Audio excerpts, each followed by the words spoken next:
Episode की शुरुआत में फ्रेंड्स देखने को मिलेगा जहाँ पे बोलता है फैंग कि तुम कितनी सेल्फिश हो डोंग, तुमने लिमिट क्रॉस कर दिया। तुम्हारी पारी आई तो डू यू लव मी, और जब मैंने कहा था आई लव यू तो तुमने मेरे साथ बहुत ही अच्छे से अपने माइंड से गेम खेल लिया था। आज तक मैंने तुम्हारी जैसी सेल्फिश लड़की नहीं देखा है। इतना कह ही रहा था कि उतने में आ जाती है उसकी फियांसे और कहती है मिंग्यू, यहाँ क्या हो रहा था? तुम्हें शर्म नहीं आती दूसरे के आदमी के साथ तुम इंटीमेट होने की कोशिश कर रही हो? ये ट्रैप तुम्हारा काम नहीं चलेगा क्योंकि इसकी फियांसे मैं हूँ और इसके लिए अब सब कुछ मैं मायने हो। तो प्लीज़ डोंग, आइंदा से ख्याल रखना, तुम जिसकी फियांसे हो उसके पास जाना, मेरे हस्बैंड के पास आने की ज़रूरत नहीं है। क्या मुँह तोड़ जवाब दिए। फ्रेंड्स यहाँ पे मेरा दिल खुश हो गया। मिंग्यू जैसे भी है पर डोंग ने को उसने इतना कहा ना, ये बहुत मुझे इंटरेस्टिंग लगा।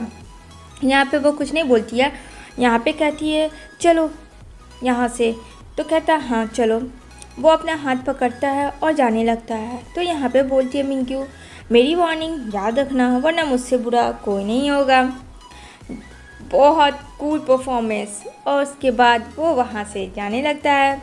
लेकिन फ्रेंड डोंग के दिमाग में कुछ ना कुछ तो चल रहा है।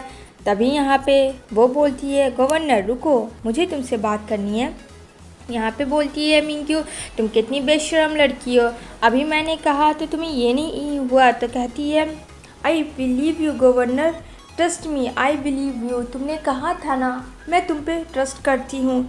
यहाँ पे वो उसकी बातों को सुनता है। मिंग्यू देखती है डोंग जो कहीं फैंग के उसकी बातों पर असर ना आ जाए, लेकिन वो उसका हाथ पकड़ के वहाँ से लेके चला जाता है। फिर मज़ा आ जाता है। यहाँ पे बहुत अच्छा फील हुआ मुझे, उसको छोड़ना चाहिए था कुछ टाइम्स के लिए तो भले ही सही, ताकि उसे रियलाइज़ हो। यहाँ पे वो बहुत ज़्यादा टेंस में हो जाती है क्योंकि अब तो उसने साफ साफ कह ही दिया था कि वो उससे शादी नहीं करेगा और मिंगू भी आके कह रही होती है। तो यहाँ पे वो सारी चीज़ें सोच रही होती है जो कि उस टाइम गिरी थी वो उसके ऊपर, लेकिन वो एट ए टाइम उसने ही बचाया था।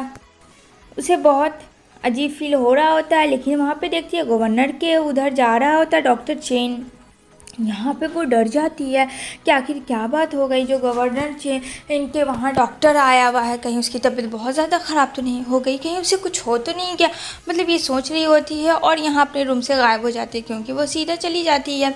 यहाँ पे सोया हुआ होता है फैंग, रेस्ट कर रहा होता है। तभी यहाँ पे वो चोरी चुपके आती है और यहाँ पे देखती इधर उधर करके कोई आवाज़ ना लगाए। मतलब फैंग से इतना वो डर भी रही है लेकिन उसके क्लोज भी हो जाना चाहती है, उसे देखना भी चाहती है, सब कुछ उसे करना है। यहाँ पे वो बैठती है, यहाँ पे कहती है ओह तुम्हें फिर से पेन हो रहा है क्या, मैं क्या करूँ, वो सोच रही होती है। तभी यहाँ पे देखने को मिलेगा ये जो हमारा यूजी है फ्रेंड्स और उसके साथ जो मेड है वो बोल रही होती है आप प्लीज़ अपने आप को तकलीफ़ ना दें, जैसा उसने किया है उसे ज़रूर मिलेगी सज़ा, यानी कि डोंग को। और यहाँ पे ये मेड और इन दोनों के बारे में ऐसा डिस्कस हो रहा है मानो कि ये दोनों बहुत ज़्यादा क्लोज़ हो एक दूसरे से, मेड होकर भी। यहाँ पे वो उसके शर्ट का फ्रेंड्स बॉटम ओपन करती है जहाँ पे उसे चाकू लगा होता है देखने के लिए, धीरे धीरे से एकदम। तभी यहाँ पे जो है फैंग की आँखें खुलती है और वो एक्टिंग करता है, कुछ भी नहीं बोलता है। तभी यहाँ पे वो दूसरा भी बॉटम ओपन कर लेती है। तो यहाँ पे बोलता है क्या कर रही थी तुम? यहाँ पे वो तो बहुत ज़्यादा डर जाती है, कहती है वो मैंने देखा था डॉक्टर चेन को आते हुए, तो बस मैं सोची कि देखूं क्या हो रहा है। तो यहाँ पे कहता है मुझे समझ में आता लेकिन तुम मेरे शर्ट क्यों ओपन कर रही थी? यहाँ पे वो बोलती है बस मुझे ज़ख्म देखना था कैसा है क्या है। यहाँ पे कहता है मैंने हमेशा तुम्हें वार्निंग दी है, मेरे रूम में आधी रात में मत आया करो, क्या तुम्हें मेरी बात समझ में नहीं आती है? और वो मुंह फेर लेता है उससे और करवटें बदल लेता है। ये वाला सीन ना फ्रेंड्स मेरी अब तक की फेवरेट सीन रही है, मुझे ज़रूर कमेंट करना है। इतना तो करना चाहिए था फैंग को डोंग के साथ। वो कहता है मुझे तुम्हारा शक्ल भी नहीं देखना, मुझे तुमसे बात नहीं करना, डॉक्टर चेन आए थे डेली रूटीन के लिए बस, और मुझे कुछ भी नहीं हुआ, मैं ठीक हूँ। यहाँ पे कहती है आई नो कि तुम ठीक हो, लेकिन एक बार तसल्ली हो जाता मेरी बात सुनो। कहता मुझे तुम्हारी कोई भी बात नहीं सुननी है और जितना जल्दी हो यहाँ से जाओ। अगर किसी ने देख लिया या मेरी फियांसे ने देख लिया तो तुम्हें पता है ना, वो मुझे रॉन्ग समझेगी। इतना कहना था फ्रेंड्स कि वो चिपक जाती है बिल्कुल भी फैन में और कहती है नहीं जाऊँगी तुम्हें छोड़ के, जाओ। यहाँ पे कहता हटेगी नहीं हटी तुम, कहती है नहीं हटूंगी, जो करना है कर लो तुम। मतलब एकदम बच्चों वाली हरकतें। और यहाँ पे वो उसे छोड़ ही नहीं रही होती। बेचारा फैंग इतना कोशिश करता है उसे दूर जाने का, बट हो ही नहीं पा रहा था क्योंकि उसने टाइटली पकड़ा हुआ था। यहाँ पे कहता है देखो डोंग, ये अच्छा नहीं कर रही हो तुम। मैं जब तुमसे बात नहीं करना चाहता, जब मैं तुम्हारी शक्ल नहीं देखना चाहता, तो फिर तुम मेरे पीछे क्यों पड़ी हो। यहाँ पे कहती है तुम शादी करोगे, तुम मिंकू से शादी करोगे, पर क्यों करोगे, उसमें क्या है ऐसा, उसमें तो कुछ भी नहीं है। मतलब एक तो वो शादी नहीं कर रही हो भैया, तुम शादी अलग नहीं करी हो और उसको दूसरे से करने भी नहीं दे रही हो। यहाँ पे कहता है तुम कौन होती हो मेरी लाइफ में इंटरफेयर करने वाली, मैं किससे शादी करूँ, क्या करूँ, नहीं करूँ, तुम्हें इंटरफेयर करने की ज़रूरत नहीं है। ये तुम्हारी प्रॉब्लम नहीं है, ये मेरी प्रॉब्लम है, तो मैं सॉल्व कर लूँगा। और मैंने तुम्हें कहा हटने के लिए, वरना थप्पड़ वप्पड़ खा लोगी तो फिर मुझे मत कहना कि मैंने तुम्हें हर्ट किया। यहाँ पे बोलता है समझ में आई मेरी बात। तो कहती है ये तुम्हारा फियांसे वो नहीं हो सकती है क्योंकि मैं हूँ तुम्हारी सब कुछ। तो यहाँ पे कहता है वो मैं मानता था, मेरी गलतफहमी थी, अब प्लीज़ लीव।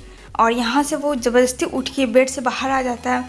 यहाँ पे कहती है तुम्हें समझ में नहीं आ रहा मेरी बात, तुम्हें कुछ भी मेरी बात समझ में नहीं आ रहा। मैं पागलों की तरह से 2 दिन से तुम्हारे पीछे।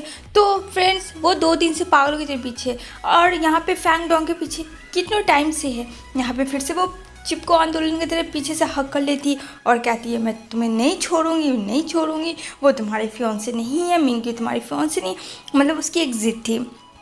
यहाँ पे कहता है प्लीज़ मैं तुम्हें इग्नोर कर रहा हूँ अच्छे से अभी, तो प्लीज़ हो जाओ ना। क्यों मेरे पीछे पड़ी है, क्यों मेरी जान की दुश्मन तुम बनी हुई हो। यहाँ पे कहती है मैं तुम्हारी जान की दुश्मन नहीं हूँ, मैं बस चाहती हूँ कि तुम मिंगू से शादी ना करो और सब कुछ ठीक हो जाए पहले जैसा। कहता वो पॉसिबल नहीं है, काफ़ी लेट हो गई है। बात तो सही कहा था उसने, गलत तो कहा था नहीं। यहाँ पे कहती है कि नहीं मैं तुम्हें नहीं छोड़ूंगी। यहाँ पे कहता हटो, हमेशा तुम मुझे हर्ट करती हो, हमेशा। तुम्हें रियलाइज़ भी तुमने एक बार नहीं बार बार तुमने हर्ट किया है मुझे और मेरे साथ मेरे गेम खेला है। और मैंने क्या किया, वो तो कम से कम इतनी अच्छी तो है कि वो मेरे साथ गेम तो नहीं खेलती है, कम से कम मेरे साथ तो रहती है। यहाँ पे वो उससे बोलती है और कहती है कि मैं वो सच्चाई पता कर रही थी जो कि तुम कर रहे थे। वो वहाँ पे उसको सच बताती है जो कि सीक्रेट वो कर रही थी होती है फ्रेंड्स अपने पेरेंट्स के बारे में। यहाँ पे कहता है कि अच्छा तो तुम्हें करना था तो पहले ही मुझे बोल देती, क्यों फिर इतना मुझे उन लोगों के दुश्मनों के मुंह लगने का मौका दिया जब तुम इतनी ही इंटेलिजेंट थी। तो यहाँ पे कहती है मुझे तुम्हारा साथ चाहिए। यहाँ पे कहता अब जाओ यहाँ से। इसी के साथ फ्रेंड्स ये एपिसोड एंड होती है।